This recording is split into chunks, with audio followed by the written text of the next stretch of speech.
Yes, always heaven is waiting right here in this place that we call the Alaska Center for Spiritual Living, right here in this world, right here in our hearts.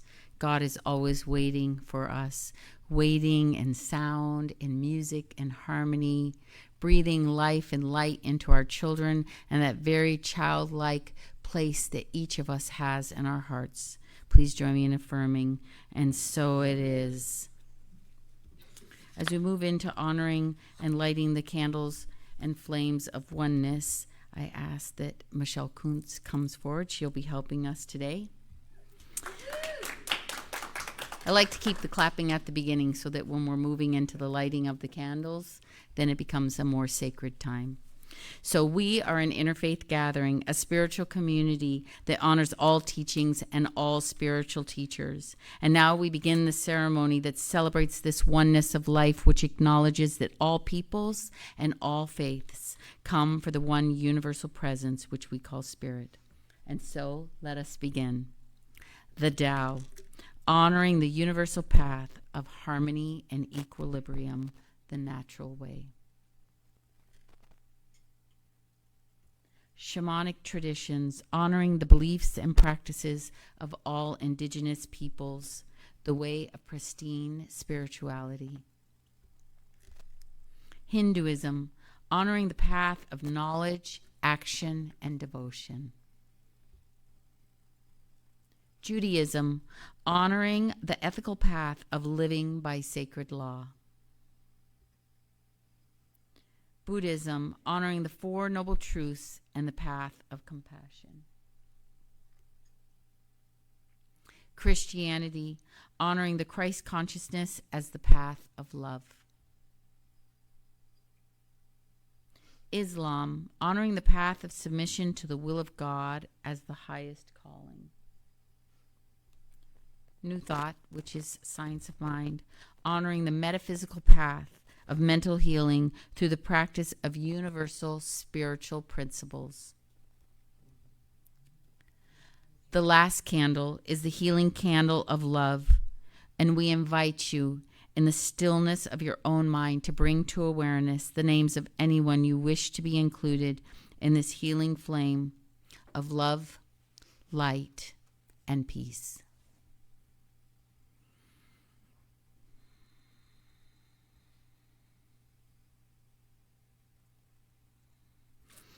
Now that our flames of faith are fully lighted, we move forward into our celebration, realizing and reaffirming that all paths lead to God.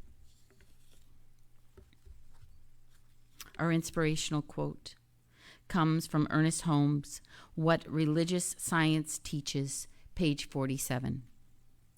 The ultimate goal of life does not mean that we shall ever arrive at a spiritual destination where everything remains static and inactive. That which to our present understanding seems an ultimate goal will, when attained, be but the starting point for a new and further evolution. And so it is. Good morning. Good morning. Good morning.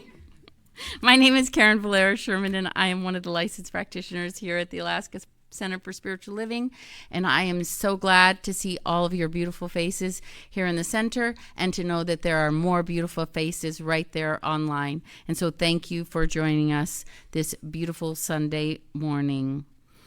So one of the things that we love to do is we love to pray. And there are many ways that you can pray. When you came in, there's a box to the right. You can fill out a prayer request, which is right in front of you in the back seat of the person in front of you. Fill that out. It's usually pretty colorful, blue or green, and you can fill that out, put it in the box. I will collect those today, send them out, and we will know the truth for you all week. However, we know as soon as that message is in your heart, it's written on the paper, it's already a done deal. We're just like blessing it tenfold so that it's even got more juice and more stamina to it.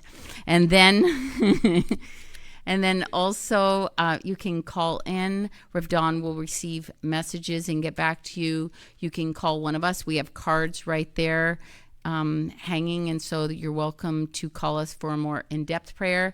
And also another way that we love to pray is right here at the center. Right when service is over with, you can tap us on the shoulder for an Om, a one-moment miracle. And so not only do we pray for the things that maybe are dark or need light surrounding them, we also pray for things that are already light happening, and you want more joy, more of that. You want to say yes to more of that. So praying at all times is just the best time. It's also really nice to have people pray for you. Just a side note, this year when I turned 60, I got to spend it with some friends. Cindy Hensley is in the house, and she did this, and everyone prayed for me, envisioned for me of what my year would look like, and that is some powerful stuff. I want to use another word. I was very careful to say stuff instead of the other word. Some things that we have happening is fall classes are being planned. And so if you would like to see a class or a subject being offered, you want to teach a class, you just want to be able to talk about how you envision a class, whether you want hybrid, whatever works for you, that's one of the things that we absolutely do. And we want to spend time being able to make sure that we are meeting the needs of all the people that are here. So please talk to Rev Dawn if you have ideas about that. Is there anyone that's here new?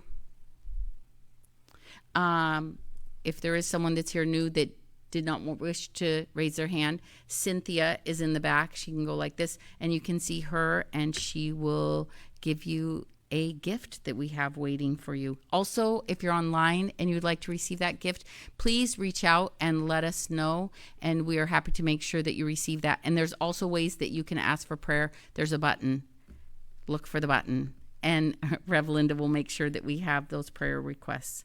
Okay, before we move on to our minister's moment, I just want to say that what I love about Rev Dawn is that it's the steps we take, right? That's the message today. And there's definitely steps that he has taken to make sure that we are receiving the exact message that has just downloaded perfectly and in harmony for him to be able to give to us today. So I look forward to that after our minister's moment.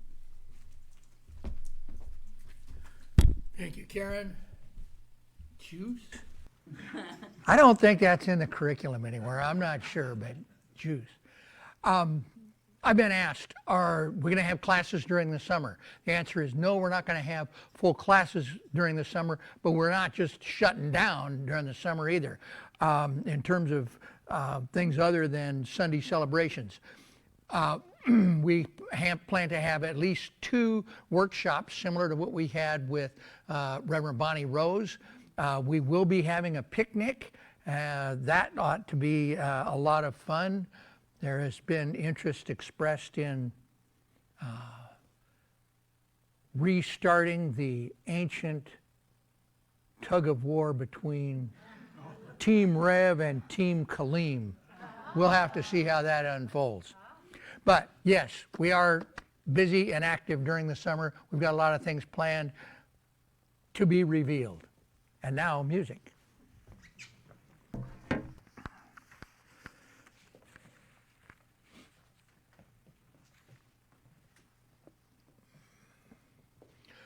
Our mission statement in this center is we teach spiritual transformation with grace and joy. And I think it is appropriate to break that down a little bit. Spiritual transformation. What do we mean by spiritual transformation? That's kind of a big nebulous sort of a thing. And to me, what that is that we teach how to live lives that are more fulfilling. Live lives that are filled with more joy, more meaning. Living in harmony with one another. And better able to navigate the curveballs that life throws at all of us. And that's what we teach, is how to do that. Now, it's done by all kinds of different faith traditions, churches, and on and on. But I think that the one kind of a comment to all of these teachings is that we are moving from one place to another. And the end goal, sometimes it's called enlightenment, sometimes it's called self-actualization. It's got all kinds of different names and different things. But our job is to help you move in that. And so the title of my talk today is The Steps We Take. And I'm going to talk about some of the steps that we can take to move from a place where we have shame, where we have regret and worry, to a place where there's less stress, and a place where we can have those kinds of lives that are more fulfilled. Well, good morning. It's good to see everybody here today. Woke up this morning, I think it was about 5:30, and the sun was streaming through the window, and I thought, oh boy, it's going to be me and Bob and Aaron this week. I mean, everybody's going to be outside. But it's good to see a lot of people here today, and I know that there are some watching online today, and might be somebody watching later in the week because they're at a place with no electricity or internet today. The steps we take. So the 3 steps that I'm going to talk about today are alignment, intention, and activism. We'll start off with alignment. I used this quote the first week of the month. I'm going to do it again. This is Reverend Ryan Alexander. Learning to live from our values is a transformative journey of self-discovery and alignment. By consciously directing our energies toward pursuits that resonate with our values, we create a life that is in alignment with who we are. And so we embarked on this journey, and if you followed me all month, of looking at our values. And if you were able to do these steps all week, all month, you've been able to stay focused on values for 3 weeks. And what do we know about habits and the way things are? Takes 3 weeks to develop a new habit. So if you've been doing this for 21 days, you are now focused a little bit more on your values. Even if it's only, oh boy, I better get this done 5 minutes before Sunday service, and whittle down from 15 to 10 and then 10 to 5. And for those of you that have done that, you've already got an A+ in this little adventure, because you have focused on your values, and you can't help then but follow that up with the other steps. I'll share with you the values, the 5 that I ended up with. Honesty, truth, cooperation. That was one of the ones that actually I didn't weed it out, where there were 2 that were saying the same thing. Teamwork. And I almost like teamwork better, but I already had cooperation written down. Generosity and humor or joy. And those are the things that I value. So when we have these things in our life, we get hit with all kinds of things in our life, and we have to make decisions. We can make decisions based on our values, on the things that we value. I will admit there was moments that I had to really look, and I did not include one of the basic values that I had. It was definitely in my 10, but I didn't put it in the 5 because I don't honor it. I don't follow it. And one of my values was the sanctity of all life. But I'm a carnivore. and I feel like I'm disingenuous. I'm not living to what I feel that I should do.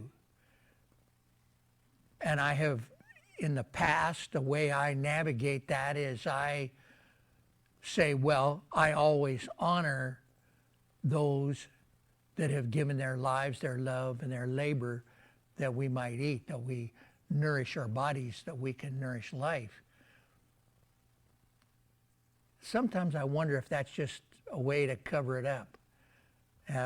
Spending a week with Reverend Bonnie, who is, and I don't know what these all terms are. She doesn't eat meat except for fish. Pescatarian.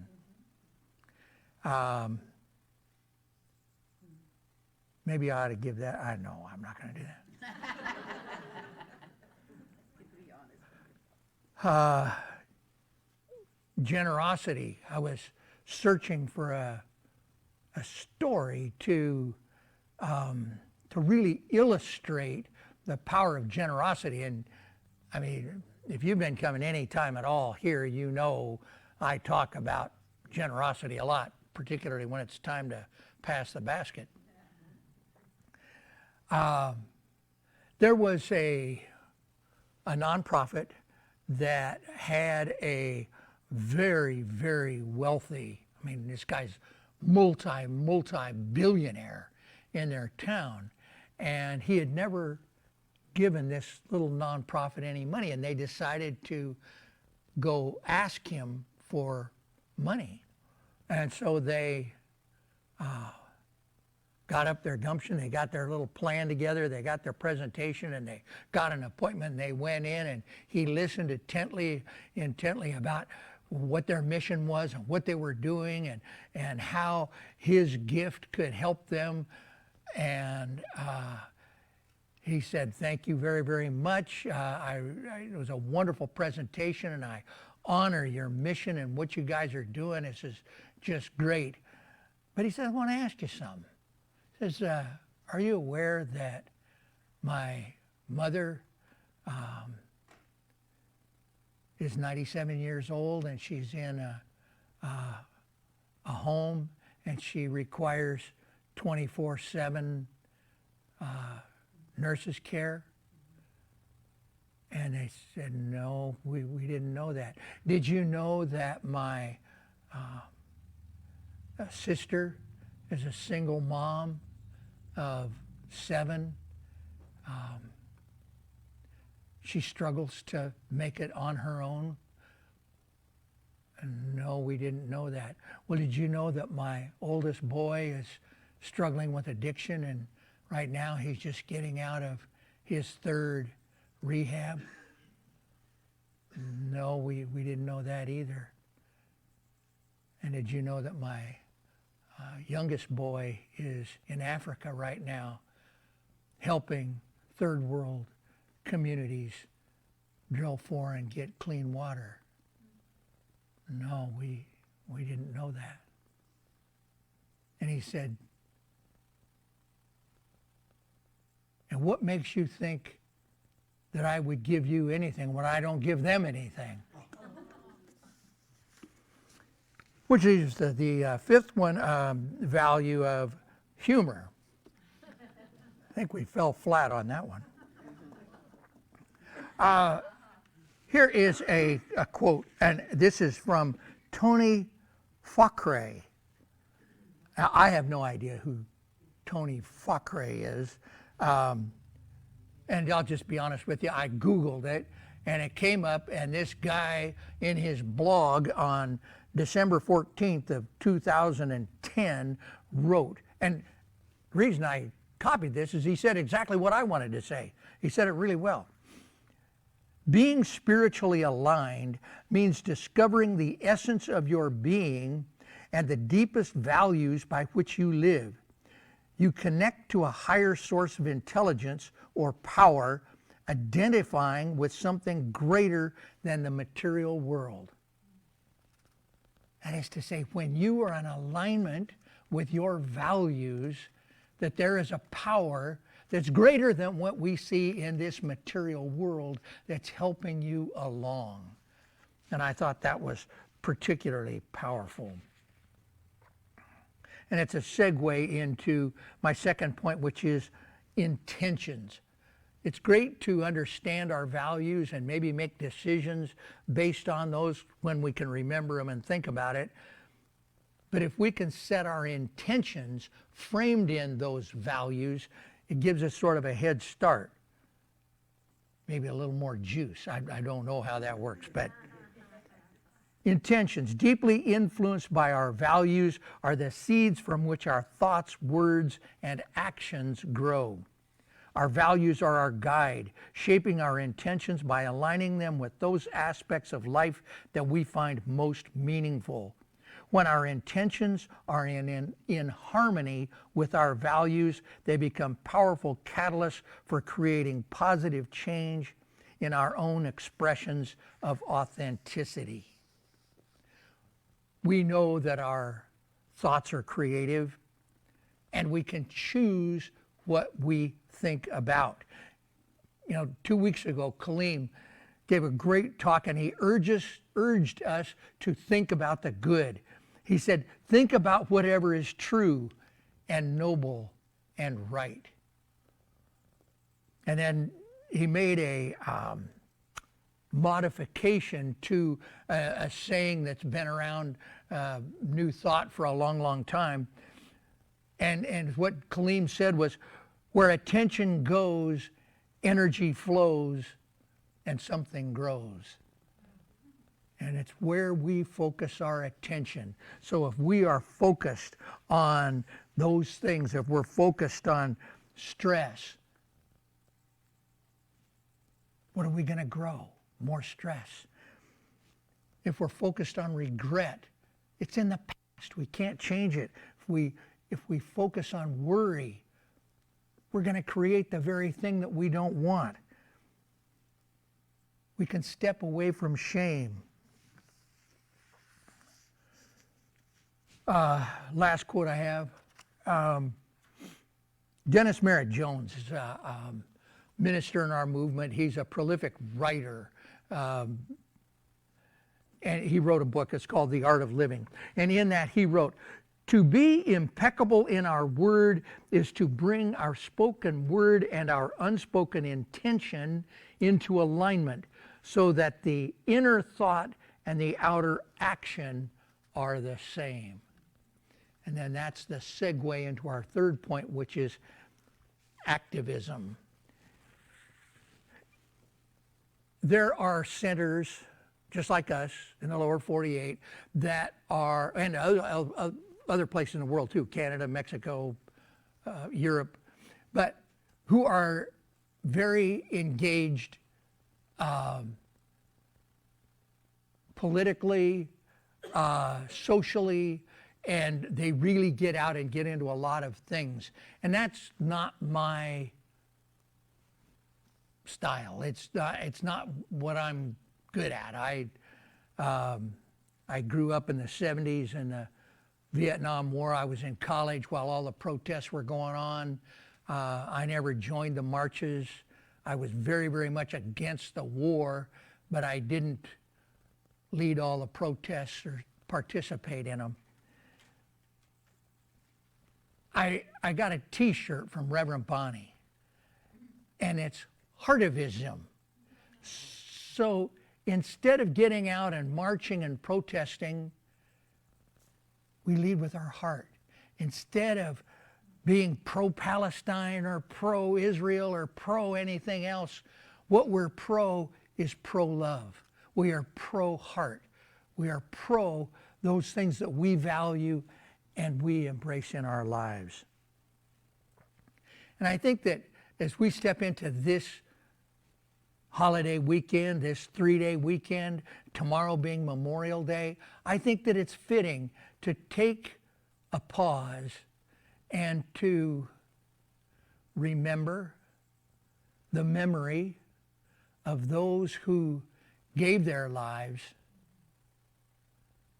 in wars past so that we have the freedom and the right to protest any way we want to today.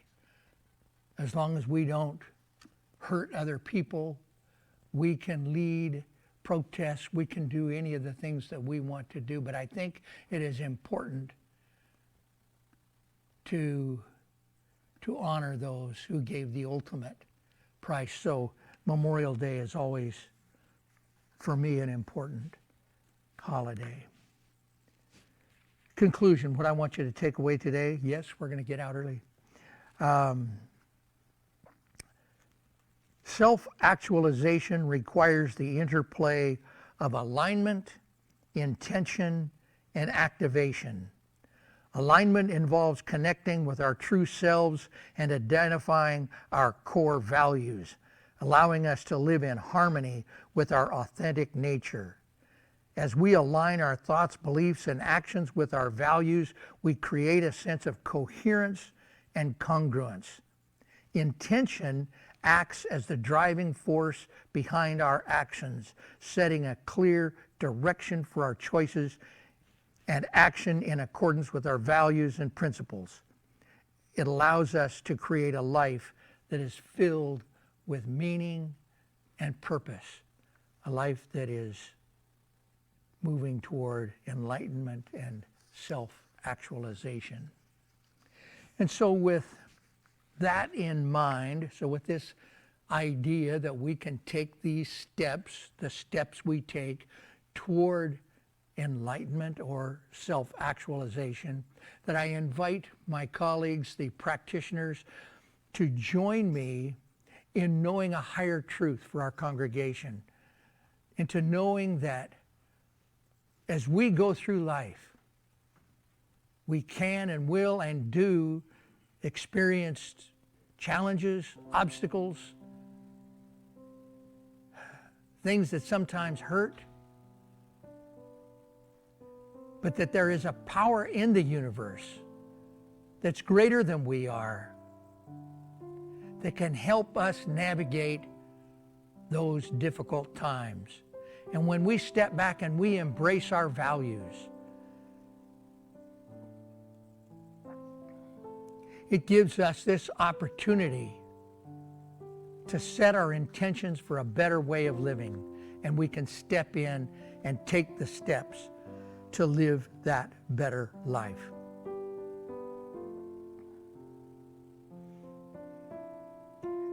I'm touched in this moment by those who are experiencing health challenges. There are people who couldn't be here today because of illness. And we just simply know that that divine creative power, that power that's greater than we are, is greater than the sickness, is greater than the disease, is greater than the challenges that we face. And it is that we embrace. On to those who are in that stage, that place where there's a possibility of cancer, but we don't know yet.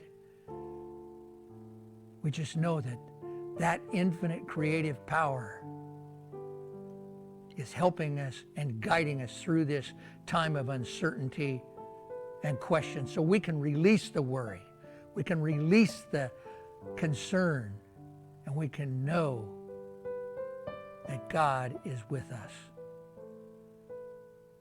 I speak my word for those who are faced with financial challenges. We just simply know that we live in an abundant universe.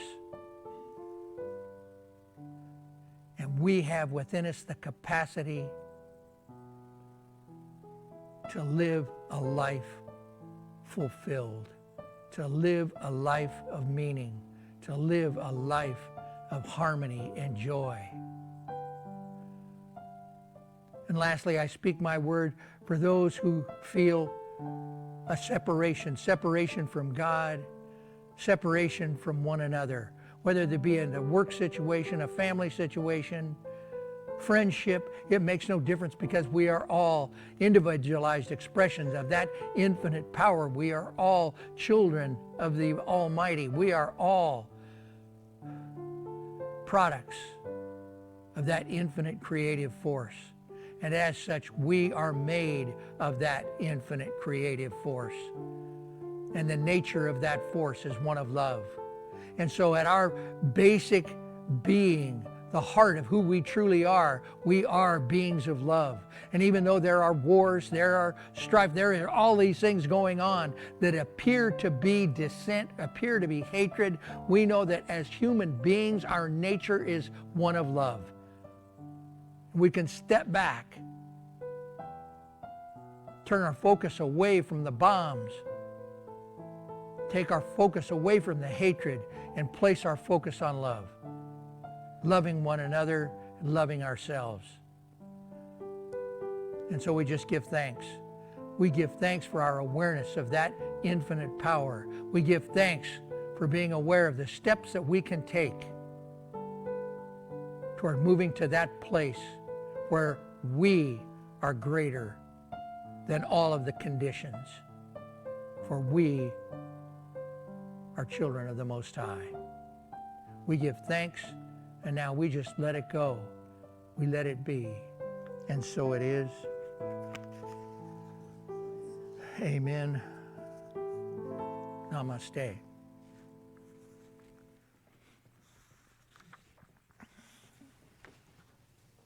This is the time in our service where we are afforded the opportunity to participate in the law of circulation. You can step into that generosity. Let's see, let's find some of the people who are online today. Joan, Judy, she's not here. I'm surprised we were able to pull off a service. I mean, that woman does everything here, from turn on the coffee to turn on the light. I mean, she does it all. Then she prays over the chairs. Poor Cynthia had to fill in today. She had a lot of balls in the air juggling there. Okay, so Judy, Barb, must be Barb Taylor, New Jersey Chris, Tony, she's in Fairbanks, I think, today, doing a memorial service. And Deidre, good to see you on there, Deidre, today. After service today, we will have coffee. Please feel free to join us after for coffee. Our affirmation today: divine love through me blesses and multiplies all that I have, all that I give, and all that I receive. Thank you, God, and so it is.